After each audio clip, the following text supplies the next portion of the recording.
மலக்குகளுக்கு உத்தரவு போடுவானா, இந்த காரியத்தை அவனுக்கு லேசாக்க வேண்டாம். மலக்குகளுக்கு அல்லாஹ் சொல்லுவான், லேசாக்கிறாதீங்க, இந்த காரியத்தை அவன் லேசாக்குனீங்கன்னா அவனை நான் நரகத்துக்கு அனுப்புவேன்னு சொல்லுவான். அப்போ நீங்கள் கேட்குற விஷயம் இருக்குது, உங்களை நரகத்தில் தள்ளுற விஷயமா இருக்கும். நீங்கள் கேட்குற விஷயம் உங்களுக்கு மார்க்க ரீதியாக பெரிய முசீபத்தாக போயிடும். அப்போ அல்லாஹ் கேட்கறத தராமல் தள்ளிக்கொண்டே போவது என்பது ஒரு நன்மை. அதை நீங்கள் புரிந்து கொள்ளணும். மூன்றாவது விஷயம் என்ன, உங்களுக்கு அல்லாஹ் சொர்க்கத்தில் உங்களை படைக்கும் போதே, அல்லாஹ் அப்படிப்பட்ட பாக்கியமாகவே நம்ம ஆக்கட்டும், அல்லாஹ் உங்களை படைக்கும் போதே சொர்க்கத்தில் உங்களுக்கான இடத்தை எப்படி வச்சிருப்பான்னு சொன்னால், பெரிய சித்தியக்குகள் சுஹதாக்களுடைய இடத்த உங்களுக்குன்னு அல்லாஹ் ஒதுக்கிட்டான். ஆனால் துன்யாவுக்கு வந்தால் உங்கள்கிட்ட அந்த அமலே இல்லை. ஆனால் உங்களுக்கான இடம் ரிசர்வேஷன் செய்யப்பட்டிருக்கு. இப்போ அல்லாஹ் பார்க்குறான், என்னடா இவனுக்கான இடம் பெரிய இடம், இவன் அமலே செய்கிறது இல்லையா? நீங்கள் கேட்குற துவா எதையுமே அல்லாஹ் கொடுக்கறதே இல்லை. நீங்கள் கேட்குறத எதையுமே அல்லாஹ் கொடுக்க மாட்டான். கொடுக்காம அதுக்கு பதிலாக அமல் செய்யலை, துவாவில் கேட்டதையும் கொடுக்கல, அதுக்கு சொர்க்கத்தில் அந்த இடத்த கொடுத்துருவான் அல்லாஹ். சொர்க்கத்தில் உங்களுக்குன்னு இப்போ துவாவில் எவ்வளோ பெரிய ரகசியம் இருக்கு பாருங்க. இதை புரியாமல் நாம் பேசுகிறோம், என்னங்க கேட்டு கிடைக்கலன்னு எவ்வளோ பேர் நம்ம சொல்கிறோம்.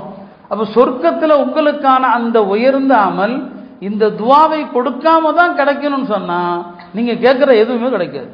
ஆனால் அதுக்கு பதிலாக சொர்க்கத்தில் உங்களுக்கான அந்த இடம் கிடைக்கும். இது துவாவுடைய அது ஏற்றுக்கொள்ளப்படாததற்கான காரணங்களில் இது ஒரு காரணம். இது நாலாவது என்ன அப்படின்னா, துவாக்களை அல்லாஹ் தள்ளி போடுறதுக்கான ஒரு காரணம், ஒரு அடியான் என் பாவத்தினால தான் துவா தள்ளி போகுது என்று தன் பாவத்தை நினச்சி கொஞ்சம் வருந்தனும் இல்லையா? கேட்குறதெல்லாம் கொடுத்துட்டா அல்லாட்ட எனக்கு பெரிய அந்தஸ்து நினச்சிருவான். இப்போ என் பாவத்தினால தான் அல்லாஹ் கொடுக்காம இருக்கிறான் அப்படின்னு நினைக்கணுமா? பனு இஸ்ராயல்களில் ஒரு ஆள் இருந்தாராம், நீண்ட காலம் வணக்கம் செஞ்சாராம், சனிக்கிழமை தோறும் நோன்பு வச்சாராம். நோன்பு வச்சுக்கிட்டே வர்றாரு, ஒரு ஹாஜத்தை கேட்குறாரு. ரொம்ப வருஷமா வணக்கம், ரொம்ப வருஷமா நோன்பு, அந்த ஹாஜத்து கிடைக்காமே இருக்குது.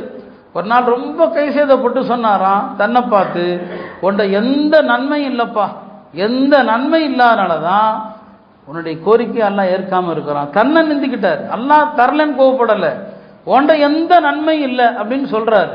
உடனே ஒரு மலக்கு வர்றாராம், சொன்னாராம், இப்போ நீ சொன்ன பாரு, உன்னிடம் எந்த வணக்கு நன்மையும் இல்லைன்னு சொன்ன பத்தியா, இந்த ஒரு வார்த்தை அல்லாட்ட எவ்வளவு பிரியமானதாக ஆயிடுச்சுன்னா, இத்தனை வருஷம் நீ செஞ்ச வணக்கத்தை விட அல்லாஹ் நீ செஞ்சது, நீ கேட்ட தேவையை கொடுத்துட்டான் அப்படின்னு கொடுத்துட்டு போயிட்டார். ஒரு வார்த்தை தான். அப்போ துவா நமக்கு கபூல் ஆகாம இருக்குதுன்னா, அடியான் தன்னை நிந்திக்கணும், நான் செஞ்ச பாவம் தாங்க, நான் ஏதோ தப்பு பண்றேன். இந்த ஒரு வார்த்தை அல்லாஹ்வை எவ்வளவு சந்தோஷப்படுத்திருச்சு. நீ இத்தனை வருஷமா செஞ்ச வணக்கம்லாம் அல்லாட்ட பெருசு இல்லை.